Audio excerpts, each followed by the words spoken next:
ओम शांति।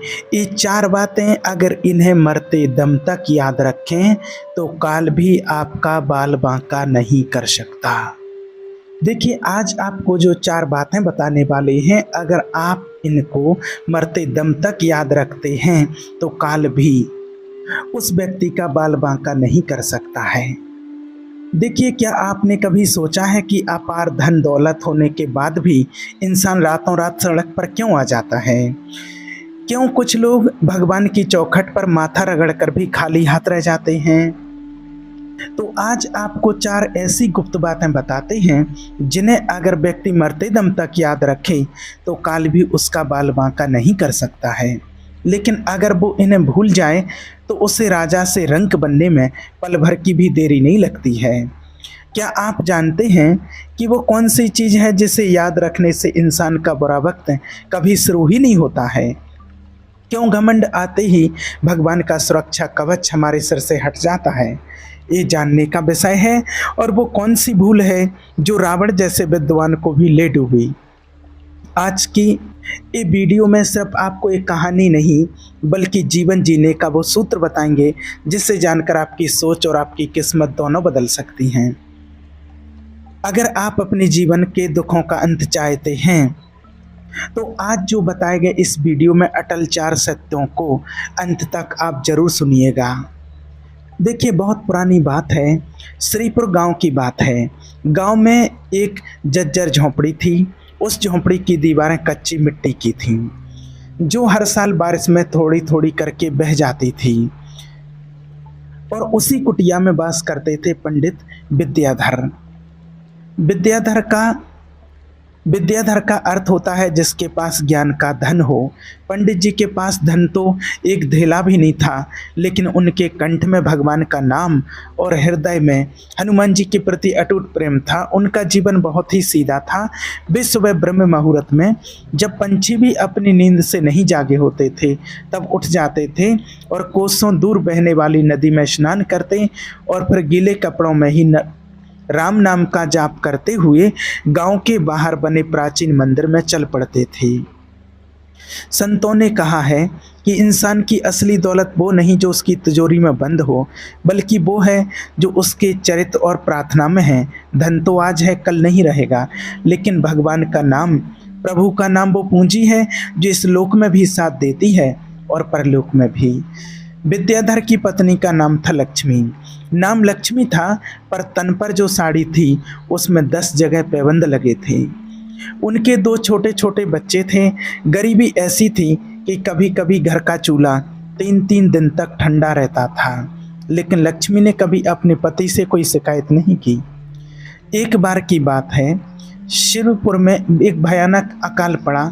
आसमान से आग बरसने लगी, कुएं सूख चुके थे, तालाब फटने लगे और खेतों की हरियाली धूल में मिल गई। जब खेती ही नहीं हुई तो गांव वालों के पास खुद के खाने के लाले पड़ गए। ऐसे में पंडित जी को भिक्षा कौन देता? 2 दिन तक तो बच्चों ने जैसे तैसे गुड़ और पानी पीकर काट लिए, लेकिन तीसरे दिन भूख ने तांडव करना शुरू कर दिया। छोटे बच्चे की आंखों के नीचे काले घेरे पड़ गए थे। वो कमजोर आवाज में कहता, माँ, क्या आज भी खाना नहीं मिलेगा? पेट में बहुत जलन हो रही है। लक्ष्मी की आंखों में ये सुनकर आंसू आ जाते हैं। उसने अपने पति की ओर देखा जो एक कोने में बैठकर चुपचाप हनुमान चालीसा का पाठ कर रहे थे।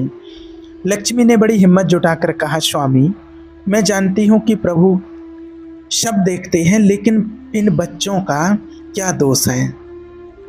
माँ का हृदय फट रहा है। क्या आपके बजरंग बली हमारी पुकार नहीं सुन सकते हैं? क्या वे केवल अमीरों के चढ़ावे से ही प्रसन्न होते हैं? विद्याधर ने अपनी पोथी बंद की। उनकी आंखों में भी कुछ आंसू थे। उन्होंने शांत होकर कहा, लक्ष्मी, प्रभु परीक्षा लेते हैं। सोना आग में तपकर ही शुद्ध होता है। बजरंग बली केवल चढ़ावे के भूखे नहीं हैं, वे तो भाव के भूखे हैं। धीरज रखो। आज मैं गांव के सबसे समृद्ध व्यक्ति धन सुख सेठ के पास जाऊंगा। शायद प्रभु ने उनके हृदय में दया का संचार किया हो तो वहां से कुछ मिल जाए। याद रखना, देखिए, जीवन में जब चारों तरफ अंधेरा दिखने लगे तो समझ लेना चाहिए कि अब सवेरा बहुत करीब है। भगवान अपने भक्तों को उतना ही कष्ट देते हैं जितना वो सह सकें। परीक्षा कठिन तभी होती है जब इनाम बहुत बड़ा मिलने वाला होता है। विद्याधर भारी मन से धनसुख सेठ की हवेली पर पहुंचे। सेठ के पास अनाज के बड़े बड़े भंडार थे, लेकिन उसका हृदय तो पत्थर का था। वो सोने के सिक्कों को ही अपना भगवान मानता था। पंडित विद्याधर ने हवेली के दरवाजे पर आवाज दी। सेठ बाहर आया और पंडित जी के फटे हुए हाल को देखकर नाक सिकुड़ने लगा। विद्याधर ने हाथ जोड़कर बड़ी विनम्रता से कहा, सेठ जी, मैं भिक्षा मांगने नहीं आया, मैं बस अपने बच्चों के प्राणों के लिए आपसे थोड़ा सा अनाज उधार मांगने आया हूँ। जैसे ही अकाल खत्म होगा, मैं आपके खेतों में पसीना बहाकर आपका एक एक दाना चुका दूंगा। प्रभु आपका भला करेंगे। सेठ ने ठाका मारकर कहा, अरे पंडित, तुम तो दिन रात उन पत्थर की मूर्तियों के सामने सिर पटकते हो। क्या तुम्हारे राम और हनुमान ने आज तुम्हें इस भिखारी के हाल में ला करके खड़ा कर दिया है? अगर उनमें इतनी शक्ति है तो उनसे कहो कि आसमान से रोटियां बरसा दें। मेरे पास फालतू अनाज नहीं है। पंडित जी का रोम रोम कांप उठा। उन्हें अपने अपमान का दुख नहीं था, लेकिन उनके आराध्य का अपमान उन्हें सहन नहीं था। उन्होंने सेठ की आंखों में आंखें डालकर कहा, सेठ, धन का अहंकार मत करो। ये लक्ष्मी बड़ी चंचल है, आज तुम्हारे हवेली में है, कल किसी दरिद्र की झोंपड़ी में भी जा सकती है। याद रखना, जब इंसान की लाठी काम नहीं आती तब खुदा का कहर काम आता है। इतना कहकर विद्याधर वहाँ से बिना कुछ लिए निकल पड़ी। उनका स्वाभिमान घायल हो चुका था। वे सोचने लगे कि जिस प्रभु ने संसार में सब कुछ देखने वाले हैं, क्या वो अपने एक छोटे से तुच्छ भक्त को, इस बच्चे को 2 रोटी नहीं दे सकते? क्या कलयुग में सचमुच धर्म हार गया है? याद रखना, देखिए एक बात, अहंकार वो दीपक है, अहंकार वो दीमक है जो इंसान के सारे पुण्यों को चाट जाता है। धनसुख सेठ के पास अन्न था पर दया नहीं थी, और दया के बिना दान बेकार है। भगवान को वे हाथ ज़्यादा प्रिय होते हैं जो सेवा के लिए उठते हैं, ना कि वे जो केवल गिनती के लिए प्रार्थना करते हैं। धूप की तपिश उनके नंगे पैरों को जला रही थी, लेकिन विद्याधर को उसका एहसास नहीं था। उनके मन में एक ही बात चल रही थी, उनके मन में बस एक ही बात चल रही थी। वे घर नहीं गए क्योंकि उन्हें पता था कि घर पर बच्चे भूखे हैं और उम्मीद भरी आंखों वाली पत्नी उनका इंतजार कर रही होगी कि मेरे पतिदेव कुछ लाते होंगे। वे सीधे गांव के बाहर उस वीरान और पुराने हनुमान मंदिर में चले गए। ये मंदिर बहुत प्राचीन था, वहाँ कोई पुजारी नहीं रहता था, बस विद्याधर ही थे जो उसकी देखरेख करते थे। उन्होंने मंदिर के अंदर प्रवेश किया। हनुमान जी की मूर्ति सिंदूर से सनी हुई थी। विद्याधर ने मूर्त के सामने घुटने टेके। वे रोते रोते चिल्लाने लगे, हे अंजनी पुत्र, हे महाबली, आज आपकी चौखट पर आपका ये दास हार गया है। लोग कहते हैं कि आप अतुलित बलधाम हैं, आप संकट मोचन हैं। तो क्या आज मेरी दरिद्रता का संकट आपसे बड़ा हो गया? क्या मेरे बच्चों की भूख आपकी शक्ति से ज़्यादा शक्तिशाली है? और वे जोर जोर से भगवान को पुकारने लगे और रोने लगे। और फिर वे रुक गए रोते रोते और बोले, प्रभु, अगर मेरे लिए भोजन जुटाना आपके लिए दुर्गम है तो फिर इस दुनिया में सुगम क्या है? क्या आप केवल उन लोगों के हैं जो चांदी के बर्फ और मेवे चढ़ाते हैं? देखिए, मंदिर में धीरे धीरे करके अंधेरा छाने लगा था। विद्याधर का शरीर भूख और प्यास से टूट चुका था। वे मूर्त के चरणों में ही गिर पड़े। उनके आंसुओं से हनुमान जी के चरण भीग गए। उन्होंने संकल्प लिया, है पवन पुत्र, अगर आज आपने इस भक्त का हाथ नहीं पकड़ा, अगर आज आपने अपनी सत्यता का प्रमाण नहीं दिया, तो ये पंडित विद्याधर कल का सूरज नहीं देखेगा। मैं अपनी अंतिम सांस इसी मंदिर में आपके चरणों में त्याग दूँ, अपने प्राण त्याग दूंगा। ये सच है, समर्पण जब पूर्ण होता है तभी चमत्कार होता है। जब तक भक्त के मन में ये रहता है, जब तक किसी के मन में भी ये रहता है कि मैं कुछ करूँगा, तब तक भगवान चुप रहते हैं। लेकिन जैसे ही भक्त कहता है, कोई बच्चे कहते हैं भगवान के कि प्रभु अब तुम ही संभालो, अब मेरे बस का कुछ नहीं है, तो ईश्वर को नंगे पांव दौड़ करके आना पड़ता है। इधर मंदिर में पंडित विद्याधर की आधी बंद आंखों ने देखा कि कुछ देर बाद मंदिर के प्रवेश द्वार पर एक साया सा खड़ा है। एक बहुत ही वृद्ध सन्यासी खड़ा है जिसके हाथ में एक कमंडल और एक पुरानी लाठी है, जिसकी दाढ़ी सफ़ेद थी और आंखों में सूर्य जैसा प्रकाश था। विद्याधर को लगा कि शायद उनकी मृत्यु निकट है और एक कोई देवदूत है। वे अपनी सुध-बुध खोने ही वाले थे कि उन सन्यासी की भारी और गूंजती हुई आवाज़ सुनाई दी, उठ बेटा विद्याधर, रोने से तकदीर नहीं बदलती, कर्म से बदलती है। विद्याधर का रोम रोम खड़ा हो जाता है। उन्हें आश्चर्य हुआ कि इस वीरान मंदिर में इस काली रात में ये महात्मा कौन है जो उनका नाम जानता है। देखिए, सामने एक अत्यंत बूढ़ा सन्यासी था। उनके हाथ में एक पुरानी लकड़ी की लाठी और एक मिट्टी का कमंडल था। याद रखना, भगवान सीधे स्वर्ग से उतर कर नहीं आते हैं, वे किसी साधारण से दिखने वाले इंसान से भी आपकी दिशा बदल सकते हैं, किसी के द्वारा भी आपका कार्य करा सकते हैं, बस ज़रूरत होती है उनको पहचानने की। विद्याधर ने हड़बड़ाते हुए अपने आंसू पोंछे और सन्यासी के चरणों में गिर पड़े। उन्होंने कांपते स्वर में पूछा, महात्मा जी, आप इस वीरान जंगल में इस समय कहाँ से आए हैं और आप मेरा नाम कैसे जानते हैं?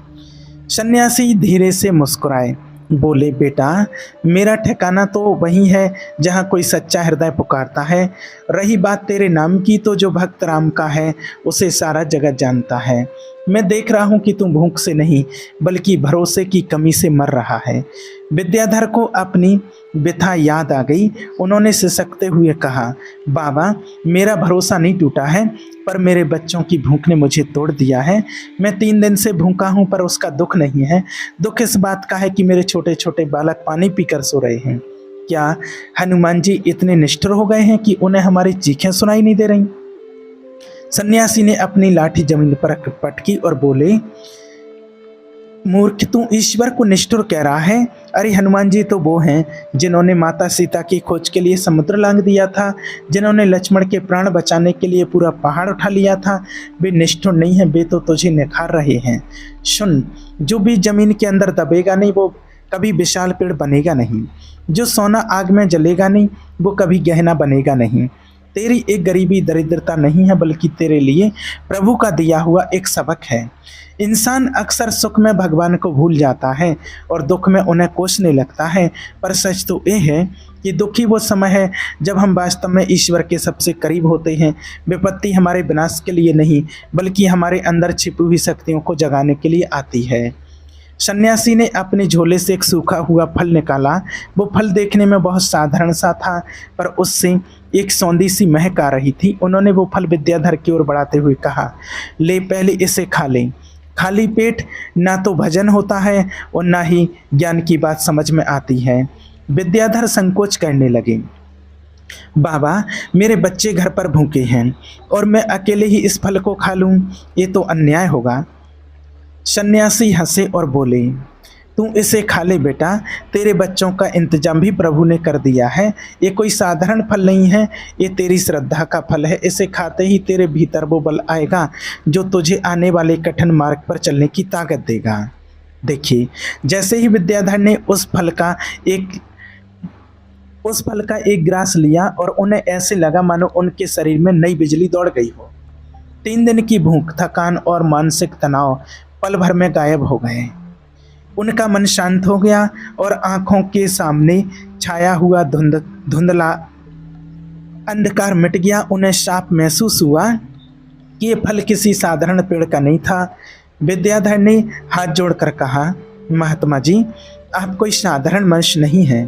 कृपया करके मुझे मार्ग दिखाइए कि मैं ऐसे में क्या करूं कि मेरे परिवार के कष्ट दूर हो जाएं और मुझे हनुमान जी की कृपा मिल जाए। सन्यासी ने कहा, विद्याधर, हनुमान जी की कृपा पाने का बड़ा ही सीधा मार्ग नहीं है। उसके लिए साहस, धैर्य और त्याग चाहिए। तू धन चाहता है, पर धन तो हाथ का मैल है। मैं तुझे वो मार्ग बताऊंगा जिससे तू न केवल धनी बनेगा बल्कि हजारों लोगों का भाग्य बदलने के योग्य बनेगा। लेकिन उससे पहले तुझे एक गुप्त कथा सुननी होगी। ये कथा ही तेरे जीवन की वो सबसे बड़ी कुंजी बनेगी। संसार में 2 तरह के लोग होते हैं। देखिए, एक जो केवल मांगना जानते हैं, दूसरे जो हकदार बनना जानते हैं। यदि आप एक बाल्टी को उल्टा रखेंगे तो मूसलाधार बारिश में भी उसमें एक बूंद पानी नहीं रुकेगा। प्रभु की कृपा पाने के लिए पहले अपने हृदय रूपी पात्र को सीधा और साफ करना पड़ता है। तब महात्मा जी विद्याधर को कथा सुनाने लगे और विद्याधर पंडित मंत्र मुग्ध होकर के सुनने लगे। सन्यासी कहते हैं, विद्याधर, ये जो कथा मैं तुझे सुनाने जा रहा हूँ, इसे कलयुग में सच्चे मन से जो भी परमात्मा का ध्यान करते हुए सुनेंगे तो उनके 7 जन्मों के पाप कट जाते हैं। पर ध्यान रहे, ज्ञान वही फलता है जो आचरण में उतरे। क्या तुम तैयार हो उस सत्य को जानने के लिए जिसने बड़े बड़े राजाओं को रंक और रंक को राजा बना दिया है? विद्याधर ने अपना मस्तक सन्यासी के चरणों में टेक दिया।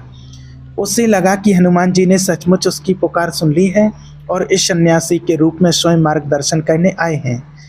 देखिए, एक बात याद रखना, जीवन में गुरु या मार्गदर्शक का मिलना सबसे बड़ा सौभाग्य है। जब इंसान अपनी बुद्धि से हार जाता है तब गुरु का ज्ञान उसे उस पार ले जाता है, लेकिन उसके लिए शिष्य को भी पूरी तरह खाली होना पड़ता है, क्योंकि भरा हुआ घड़ा और कुछ ग्रहण नहीं कर सकता है। महात्मा जी कथा सुनाने लगे। ध्यान से सुनना पंडित विद्याधर। बहुत समय पहले की बात है। अवध नगर के पास एक गांव में केशव नाम का एक युवक रहता था। वो भी तेरी ही तरह गरीब था, पर उसका मन ईश्वर की भक्ति में ऐसे लगा था कि उसे भूख प्यास की सुध नहीं रहती थी। उसके पास रहने को छत नहीं थी, पर वो हर मंगलवार को हनुमान जी के नाम का अखंड व्रत रखता था। एक रात जब केशव मंदिर में सो रहा था तो उसे सपने में पवन पुत्र हनुमान के दर्शन हुए। प्रभु ने कहा, केशव, तेरी भक्ति की परीक्षा का समय आ गया है।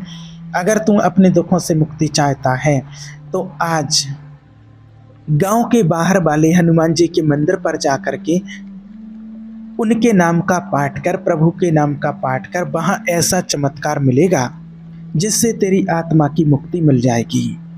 देखिए, भगवान कभी कभी अपने बच्चों को, अपने भक्तों को ऐसी जगह भेजते हैं जहां मौत का डर भी होता है, पर याद रखना, डर के आगे ही जीत होती है और जो इंसान अपने डर को जीत लेता है वही ईश्वर के दर्शन कर पाता है। और एक बात याद रखना कि जो इंसान मौत को याद रखता है वो कभी गलत काम नहीं करता है। उसी टाइम केशव की आंख खुली। आधी रात का समय था, चारों तरफ सन्नाटा पसरा हुआ था। सियार और उल्लियों की डरावनी आवाज़ें आ रही थीं और गांव के लोग उस मंदिर का नाम सुन कर के ही कांप जाते थे, क्योंकि वो जंगल में था। और केशव ने सोचा कि जब भगवान ने आदेश दिया है तो फिर डर कैसा।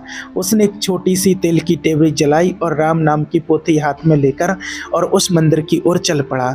उधर उस मंदिर में बैठकर के वो बूढ़े सन्यासी पंडित विद्याधर को एक कहानी सुना रहे हैं। इस बात को जरूर में आप ध्यान में रखना। और उस मंदिर के करीब पहुंचते ही जंगल में जो मंदिर था तो केशव को अजीब अजीब आवाज़ें सुनाई देने लगी। हवा इतनी ठंडी थी कि हड्डियां कांप जाएं। और वहीं मंदिर में बैठ कर के केशव ने आसन लगाया और हनुमान जी का ध्यान किया। जैसे ही पहला मंत्र पढ़ा वैसे ही एक जोर का धमाका हुआ।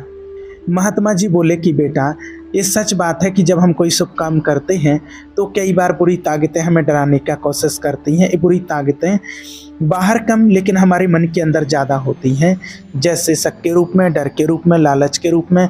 जो इन पर काबू पा लेता है उसके लिए भगवान खुद कोई रास्ता बना देते हैं। और जैसे ही केशव मंत्र पढ़ते रहा और मंत्र पढ़ते पढ़ते जैसे ही रात पूरी होने को ही ब्रह्म मुहूर्त का समय हुआ और वहाँ से एक दिव्य प्रकाश हुआ और आवाज़ आई, केशव, तुम जहाँ बैठे हो इसकी वहाँ एक पेड़ था और उन्होंने कहा, इस पेड़ की जड़ों के नीचे 7 हाथ गहरा गड्ढा खोदो, वहाँ एक दिव्य मणि है दबी हुई है। ये मणि तेरे पूर्वजों की है और जिसकी रक्षा यहाँ पर हो रही थी, इसको निकाल लो और तेरी गरीबी हमेशा के लिए ख़त्म हो जाएगी। देखिए, इतना कहकर और वो प्रकाश लुप्त हो गया। प्रकाश ने वहीं खुदाई की और वो चमकती हुई मणि मिल गई। उसे लगा कि उसकी सारी परेशानियाँ ख़त्म हो गई हैं। वो खुशी खुशी से घर लौट आया।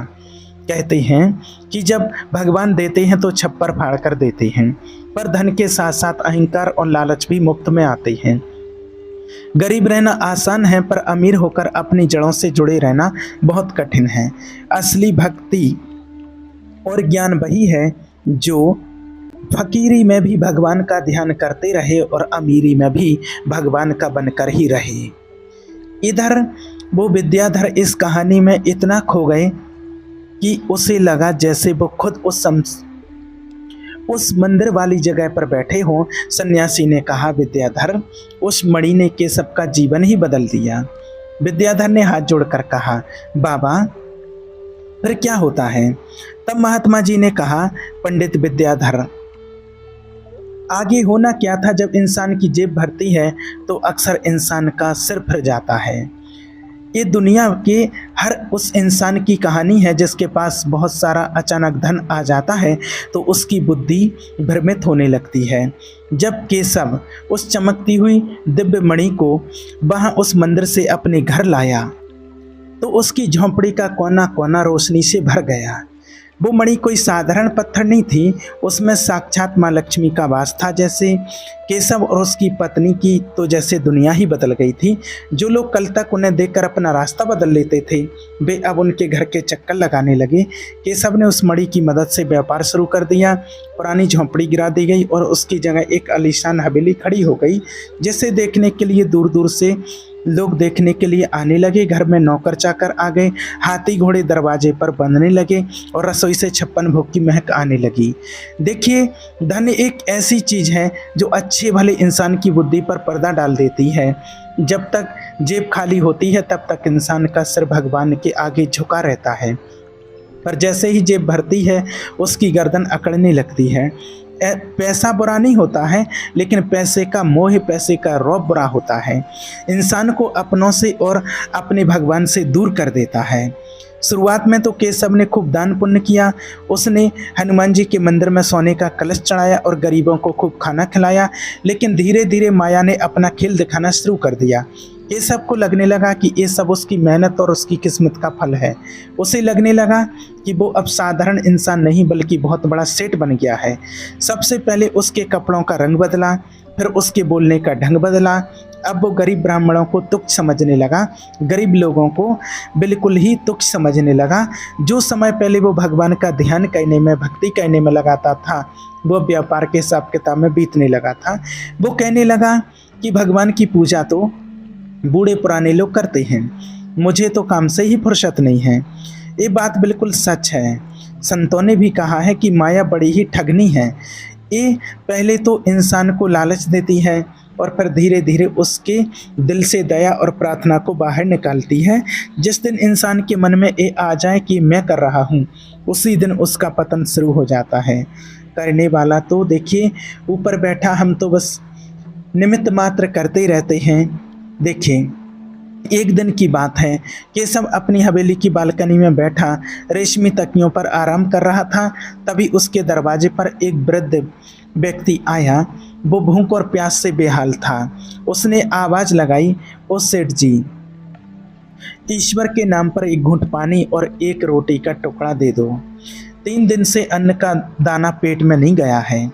केशव को अपनी नींद में खलल पड़ना अच्छा नहीं लगा। उसने नीचे झांक कर देखा और चिल्लाया, अरे ये भिखारी कहाँ से आ गया? पहरेदारों, इसे यहाँ से भगाओ। ये लोग बस मुफ्त का खाने के चक्कर में रहते हैं, काम धंधा कुछ नहीं करते हैं और भगवान का नाम लेकर मांगने चले आते हैं। नौकरों ने उस बूढ़े व्यक्ति को धक्का मारकर बाहर निकाल दिया। वो बूढ़ा आदमी गिर पड़ा, उसके घुटने से खून निकलने लगा। उसने कांपती आंखों से केशव की हवेली की ओर देखा और चुपचाप वहां से चला गया। वो कोई साधारण व्यक्ति नहीं था, वो केशव के ईमान की आखिरी परीक्षा थी। अमीर वो नहीं जिसके पास बहुत धन है, अमीर वो है जिसके पास बड़ा दिल है। भगवान अक्सर गरीब और लाचार लोगों को दरवाजे पर भेजते हैं, ये देखने के लिए कि हमने उनके लिए उनके दिए हुए धन को केवल खुद पर खर्च किया या किसी भूखे का पेट भी भरा है। जिस दरवाजे से कोई दुखी होकर जाता है, उस दरवाजे से बरकत भी रूट कर चली जाती है।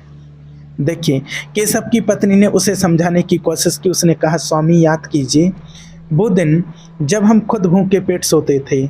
आज ईश्वर ने हमें इतना दिया है तो हम एक गरीब को रोटी क्यों नहीं दे सकते हैं? ये अहंकार ठीक नहीं है। पर केशव तो सत्ता के नशे में चूर था। उसने अपनी पत्नी को झड़क दिया, तुम औरतों को व्यापार की समझ ही नहीं है। अगर मैं हर भिखारी को दान देने लगा तो ये तो लोग हवेली और ये शान शौकत कितने दिन टिकेगी? अब मैं कोई साधारण व्यक्ति नहीं हूँ, मैं अब यहाँ का सबसे बड़ा व्यापारी हूँ। केशव का अहंकार अब साथ में आसमान पर था। उसने भगवान का दर्शन करना भी छोड़ दिया, मंदिर जाना छोड़ दिया। उसने कहने लगा वो कि भगवान ने जो देना था सो मुझे दे दिया, अब क्या ज़रूरत है उनकी। और वो भूल गया कि जो भगवान उसे मणि दिला सकते हैं, जो उसकी रक्षा कर सकते हैं, तो वो उससे ले भी सकते हैं। देखिए, जीवन में दो चीज़ें कभी नहीं भूलनी चाहिए, एक अपनी गरीबी और दूसरा ईश्वर का नाम। गरीबी याद रहेगी तो इंसान कभी घमंडी नहीं होगा, और भगवान का नाम याद रहेगा तो कभी गलत रास्ते पर नहीं जाएगा। केशव ने ये दोनों बातें भुला दी थी। उसने उस दिव्य मणि को भगवान का प्रसाद नहीं बल्कि अपनी जागीर समझ लिया था। अहंकार की पहली दस्तक यही थी कि उसे अपनी सिवा कोई और बड़ा नहीं दिखता था। वो राजा के सामने भी अकड़ कर बात करने लगा था। उसने अपने घर के बाहर बड़े बड़े पहरेदार बैठा दिए ताकि कोई दीन दुखी उसके करीब ना आ सके। वो अपनी हुई बनाई हुई सोने की जेल में बंद हो गया था। देखिए, इधर महात्मा जी उसी मंदिर में जो विद्याधर को कथा सुना रहे थे। उसने धीरे से पूछा, विद्याधर ने, बाबा क्या फिर भगवान ने उसे सजा दी? सन्यासी ने कहा, बेटा भगवान कभी सजा नहीं देते हैं, वे तो बस अपना हाथ खींच लेते हैं और उसे खुद ही अपने कर्मों की सजा मिलती है। जिस पर से ईश्वर का हाथ उठ जाता है उसे दुनिया की कोई ताकत नहीं बचा सकती है। केशव के साथ भी यही हुआ। केशव का अहंकार अब अपनी सीमा पार कर चुका था। उसने गरीबों का अपमान किया, मंदिर की मर्यादा भुलाई और अपने उन दिनों को भी पूरी तरह भुला दिया जब वो एक एक दाने का मोहताज था। वो रात बहुत डरावनी थी। आसमान में काले बादलों ने डेरा डाल दिया था, मानो कि ऊपर वाला भी केशव की हरकतों से नाराज होकर अपना चेहरा छिपा रहा हो। बिजली ऐसे कड़क रही थी जैसे कोई चेतावनी दे रही हो, पर केशव अपनी मखमल की सेज पर बेफिक्र होकर सो रहा था। आधी रात का समय था जब चारों तरफ सन्नाटा पसरा था। तभी अचानक गांव में कुछ अजीब सी हलचल हुई। ना तो वो कोई चोर थे और ना ही कोई डाकू। वो थी कुदरत की एक ऐसी मार जिसे टालना किसी के बस में नहीं था। अचानक केशव की हवेली के तहखाने में, जहां उसने वो दिव्य मणि अपनी सारी धन दौलत छिपा कर रखी थी, वहां से तेज रोशनी निकली और देखते ही देखते पूरी हवेली में आग लग गई। जो धन बेईमानी, अहंकार और गरीबों के आंसुओं से कमाया जाता है वो कभी फलता नहीं है। वो धन आग बनकर आता है और राख बनकर चला जाता है। पुराने लोग कहते थे कि पाप का घड़ा जब भर जाता है तो वो फूटता जरूर है। इंसान सोचता है कि उसने सब कुछ बंद कमरों और तिजोरियों में सुरक्षित कर लिया, पर वो भूल जाता है कि ऊपर वाले की नज़र हर दीवार के पार जाती है। देखिए, उस दिन आग इतनी भयानक थी कि पानी भी उसे बुझा नहीं पा रहा था। केशव की आंख खुली तो उसने देखा कि उसकी बेशकीमती हवेली धूं धूं कर जल रही है। वो पागलों की तरह चीखा, मेरी मणि, मेरा खजाना, अरे कोई बचाओ। उसने अंदर भागने की कोशिश की, पर लपटें इतनी तेज थीं कि कोई पास नहीं जा पा रहा था। उसके नौकर चाकर जो कल तक उसके तलवे चाटते थे, वे सब अपनी जान बचाकर भाग खड़े हुए। देखते ही देखते वो आलीशान महल मिट्टी के ढेर में बदल गया। पर देखिए, चमत्कार, आग केवल उसी हवेली में लगी, बाकी गांव का एक पत्ता भी नहीं जला। केशव अपनी पत्नी के साथ नंगे पांव खड़ा था। उसके पास ना तो अब रेशमी कपड़े थे ना जूता। उसके हाथ में वही पुरानी फटी हुई धोती थी जिसे वो अपनी गरीबी के दिनों में पहनता था। इंसान इस दुनिया में खाली हाथ आता और खाली हाथ जाता है। ये जो बीच का समय है, इसमें हम जो कुछ जोड़ते हैं वो सब यहीं रह जाता है। केवल हमारे कर्म हमारे साथ चलते हैं। केशव ने सोचा था कि वो मणि उसकी अपनी है, पर वो भूल गया कि वो तो ईश्वर की अमानत थी जो उसे केवल दूसरों की भलाई के लिए दी गई थी। इतना ही नहीं, अगली सुबह राजा के सिपाही वहां आते हैं। किसी ने राजा को ये खबर कर दी थी कि केशव ने कर की चोरी की है और वो अवैध व्यापार करता है। राजा ने आदेश दिया कि केशव की बची कुछ जमीन भी जब्त कर ली जाए। जिस केशव के पास कल तक सोने के पहाड़ थे, आज उसके पास सिर ढकने को झोंपड़ी भी नहीं बची थी। केशव पागलों की तरह गांव की गलियों में घूमने लगा। वो हर उस दरवाजे पर गया जहां उसने कभी दान दिया था, पर सबने उसे धुतकार दिया। लोग कहने लगे, देखो, कल का नवाब आज का भिखारी बन गया है। कहते हैं कि ऊपर वाले के यहाँ देर है अंधेर नहीं। उसको वो बूढ़ा व्यापारी, केशव को वो बूढ़ा भिखारी याद आया वो वृद्ध जिसने उसे धक्के देकर बाहर निकलवाया था, उसे लगा कि उस वृद्ध की बद्दुआ ने ही उसे इस हाल में पहुंचा दिया है। देखिए, दुआ और बद्दुआ में बड़ी ताकत होती है। किसी गरीब का दिल दुखाना समझो कि ये ईश्वर को ललकारने के जैसा होता है। जब हम किसी लाचार की मदद करते हैं तो वो दुआ बनकर हमारे रास्ते के कांटे हटाती है, और जब हम किसी का अपमान करते हैं तो उसकी आह हमारे महलों को भी राख कर देती है। इसलिए कबीरदास जी ने भी कहा था, दुर्बल को न सताइए दाकी मोटी है। केशव की पत्नी ने रोते हुए कहा, स्वामी, मैंने आपसे कहा था कि ये अहंकार हमें ले डूबेगा। हमने भगवान का अपमान किया, हमने हनुमान जी की दी हुई नियमित को अपनी जागीर समझ लिया। आज हम फिर वहीं खड़े हैं जहां से शुरू किया था। केशव को अब अपनी गलती का एहसास हुआ था। उसका सीना दुख से फट रहा था। उसे समझ में आ गया कि असली खजाना वो मणि नहीं थी, बल्कि वो भक्ति थी जो उसके पास पहले थी। वो मणि तो केवल एक जरिया थी ये देखने की कि केशव की श्रद्धा कितनी गहरी है। वो परीक्षा में फेल हो गया था। वो रोता हुआ उसी पुराने हनुमान जी के मंदिर की तरफ भागा जहां उसे वो सन्यासी मिला था और जहां से उसकी किस्मत बदली थी। केशव मंदिर की सीढ़ियों पर गिर पड़ा। उसके पास अब देने को कोई चढ़ावा नहीं था, केवल उसकी आंखों के आंसू थे। देखिए, भगवान तो बहुत दयालु हैं।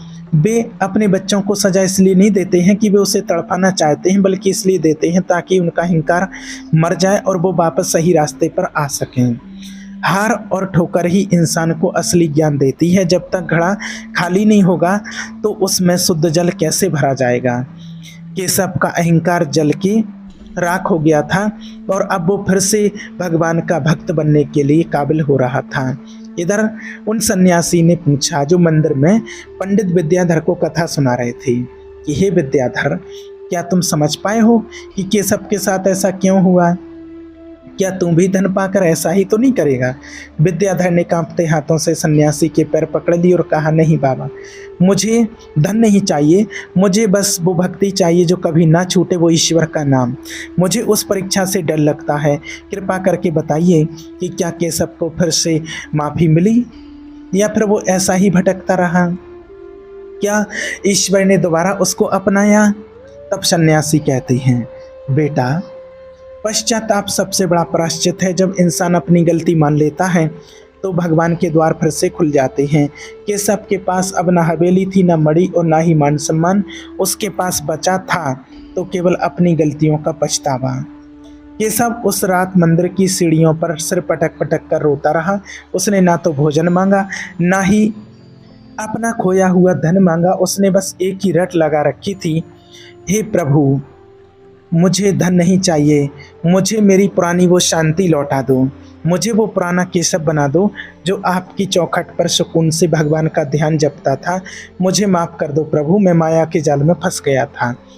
एक बात हमेशा याद रखना, माफ़ी मांगने से कोई छोटा नहीं होता। जो इंसान अपनी माफ़ी और गलती मानकर ईश्वर के सामने झुक जाता है, भगवान उसे उठाकर फिर से अपने गले से लगा लेते हैं। दुनिया में सबसे बड़ा कठिन काम है अपनी गलती को स्वीकार करना, और जिस दिन केशव ने अपनी भूल मान ली, उसी दिन उसके बुरे दिन खत्म होना शुरू हो गए। असली चमत्कार धन का मिलना नहीं, बल्कि मन का बदलना है। पूरी रात बीत गई। सुबह की पहली किरण जब मंदिर के आंगन में पड़ी तो केशव ने देखा कि वही बूढ़ा भिखारी जिसे उसने धक्के मारकर निकाला था, वो उसके सामने खड़ा है। केशव तुरंत उसके पैरों में गिर पड़ा और बोला, बाबा, मुझे क्षमा कर दो, मैं धन के नशे में अंधा हो गया हूँ। मैंने आपका अपमान किया, साक्षात जैसे मानो ईश्वर का अपमान किया हो। वो बूढ़ा व्यक्ति मुस्कुराया और उसका रूप बदलने लगा। और फिर आसमान से एक आवाज़ आई, केशव, धन तो तेरी पात्रता की परीक्षा थी जिसमें तू पहले बह गया था, पर तेरे इस सच्चे पश्चाताप ने तुझे फिर से पवित्र कर दिया है। याद रख, जो धन दूसरों के काम ना आए वो केवल पत्थर का बोझ है। भगवान का उनको आशीर्वाद मिला और वो प्रकाश लुप्त हो गया। अब वो केशव के पास सोने की मणि तो नहीं थी, लेकिन अब वो राम नाम का खजाना उनके पास वापस आ गया था, जो कभी कोई लूट नहीं सकता था। वो वापस अपने गांव गया और मेहनत मजदूरी करके सादगी से रहने लगा। पर अब वो जो भी कमाता उसका एक हिस्सा गरीबों और भूखों में बांट देता। अब वो पहले से कहीं ज़्यादा सुखी और शांत था। सच्चा धन देखिए वो नहीं जो बैंक में जमा है, बल्कि वो है जो आपने दुआओं के रूप में कमाया है। जो हाथ दूसरों की सेवा के लिए उठते हैं वे साक्षात समझो कि ईश्वर के बताए हुए मार्ग पर चलते हैं। संतोष सबसे बड़ा धन है। जिसके पास संतोष है वो झोंपड़ी में भी राजा है, और जिसके पास लालच है वो महलों में भी भिखारी है। सन्यासी बाबा ने कथा समाप्त की और इधर विद्याधर की ओर देखा। पंडित विद्याधर को लगा जैसे उसके अंदर का सारा डर और अविश्वास धुल गया हो। सन्यासी ने उसे एक मिट्टी का छोटा पात्र दिया और कहा, विद्याधर, ये कथा केवल केशव की नहीं थी, ये तेरे लिए एक सबक था। तू मंदिर में अपनी गरीबी का रोना रो रहा था, पर तुम भूल गया था कि तेरे पास ईश्वर जैसा रखवाला है। अब जा, तुम घर जा, तेरी परीक्षा पूरी हो गई। विद्याधर ने जैसे ही अपना सिर झुकाया और एक तेज प्रकाश हुआ और वो सन्यासी ओझल हो गए। मंदिर में केवल अगरबत्ती की खुशबू बची थी और विद्याधर समझ गए कि वो सन्यासी कोई और नहीं, ईश्वर के द्वारा भेजे हुए ही कोई दूत थे जो उसे रास्ता दिखाने के लिए आए थे। याद रखना, भरोसा वो ताकत है जो समुद्र पर रास्ता बना देती है। जब हम अपना सब कुछ ईश्वर को सौंप देते हैं तो हमारी जिम्मेवारी उनकी हो जाती है। विद्याधर ने अब मांगना छोड़ दिया था, उसने केवल शुक्रिया अदा करना शुरू कर दिया था। और याद रखना, जो इंसान शुक्रगुजार होता है उसके जीवन में कभी कमी नहीं रहती है। विद्याधर जब घर पहुंचा तो नज़ारा ही बदला हुआ था। उसकी फटी हुई झोंपड़ी की जगह एक छोटा सा पर पक्का घर खड़ा था। उसकी पत्नी लक्ष्मी और बच्चे खुश थे। गांव के जमींदार ने उसे संदेश भेजा था कि वो अपनी पाठशाला में पंडित जी को मुख्याचार्य बनाना चाहता है और सम्मान वेतन देगा। विद्याधर की आंखों में खुशी के आंसू थे। उसे समझ आ गया था कि ईश्वर ने उसे रातों रात अमीर नहीं बनाया, बल्कि उसे एक ऐसा रास्ता दिया है जिससे वो मेहनत करके अपना स्वाभिमान बना सके और दूसरों को भी ज्ञान बांट सके। उसने कभी घमंड नहीं किया और ताउम्र अपनी कमाई का एक हिस्सा असहायों की सेवा में लगाता रहा। याद रखना, चमत्कार वो नहीं होता है कि आसमान से सोना बरस जाए। सच्चा चमत्कार वो होता है जब आपकी सोच बदल जाए और आपको छोटी सी चीज़ में भी ईश्वर की कृपा नजर आने लगे। ईश्वर की सबसे बड़ी कृपा यही है कि वो अपने बच्चों को बुद्धि और विवेक देते हैं ताकि वो सही और गलत का अंतर समझ सकें। देखिए, अब तो विद्याधर हर सोमवार या मंगलवार को गांव वालों को इकट्ठा करता था और भगवान की पावन कथा सुनाता था। और अब श्रीपुर गांव केवल नाम का नहीं, अब तो गुणों का भी श्री बन गया था। सन्यासी बाबा की आवाज़ अब विद्याधर के कानों में सदा के लिए गूंजती रही। राम नाम की लूट है, लूट सके तो लूट, अंतकाल पछताओगे जब प्राण जाएंगे छूट। और आज आपको बताते हैं जो ईश्वर ने बताया कि मरते दम तक इन 4 चीज़ों को मनुष्य के लिए कभी नहीं भूलना चाहिए। पहली, अपनी गरीबी, यानी कि बीता हुआ बुरा वक्त है। हमें कभी अपना बीता हुआ बुरा वक्त नहीं भूलना चाहिए, ताकि जब आप ऊंचाइयों पर पहुंचें तो आपके पैर जमीन पर रहें और आप दूसरे गरीबों का दर्द समझ सकें। ये आपको घमंडी होने से बचाती है। और दूसरा है भगवान का नाम। भगवान का नाम हमें इसलिए नहीं भूलना चाहिए ताकि आपको हमेशा ये एहसास रहे कि कोई ऊपर बैठा आपको देख रहा है। ये आपको गलत रास्ते पर जाने से रोकता है। और तीसरी है मौत। मौत को हमें इसलिए नहीं भूलना चाहिए, इसे याद रखना चाहिए कि एक दिन सब यहीं छोड़कर खाली हाथ जाना है। और इस सत्य याद रहने से इंसान लालच और मोह के जाल में नहीं फंसता है और नेक काम करने की जल्दी करता है। और चौथा है दूसरों के साथ किया गया अपना बुरा व्यवहार। अक्सर हम दूसरों की गलतियां तो याद रखते हैं पर अपनी भूल जाते हैं। अगर हम ये याद रखें कि हमने किसके साथ गलत किया तो हम प्रायश्चित कर सकेंगे और भविष्य में किसी का दिल दुखाने से बचेंगे। तो देखिए, आज के इस वीडियो से शायद आपने बहुत कुछ सीखा होगा, इसलिए आपको जो 4 बातें बताई हैं इनको ज़रूर याद रखिए और ये आपके लिए जीवन में बहुत काम में आएंगी। ठीक है। ओम शांति।